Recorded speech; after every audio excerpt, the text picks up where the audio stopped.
দুপুর 12টা আল্লাহ তাআলারই একটি খাস নাম 7 বার আপনি পড়বেন। পড়ে আল্লাহ তাআলার কাছে দোয়া করবেন। আপনার যত প্রয়োজন আছে, যত মনের আশা আকাঙ্ক্ষা আছে, আল্লাহ সকল কিছু কবুল করে নেবেন। যখন দুপুর 12টা বেজে যায় দোয়া কবুলের সময়, তখন আপনি সকল কাজগুলো তখন বন্ধ করে একটু যায় নামাজ বিছিয়ে পবিত্র হয়ে ঘরের একটা কোনায় কিংবা আশপাশে যদি মসজিদ থাকে মসজিদে চলে যান, ক্যাবলামুখী হয়ে বসে পড়েন। ক্যাবলামুখী হয়ে বসে সুন্দরভাবে প্রথমে 10 বার দুরূদ শরীফ পড়েন, 3 বার সূরা ইখলাস পড়েন, 2 বার সূরাতুল ফালাক, 1 বার সূরা নাস পড়েন।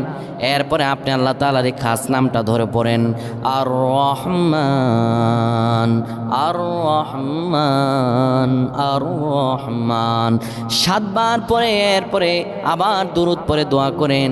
আল্লাহ তাআলার কাছে চাইতে দেরি হবে, কিন্তু আমার রব আল্লাহ আপনার দোয়া কবুল করতে দেরি করবেন না।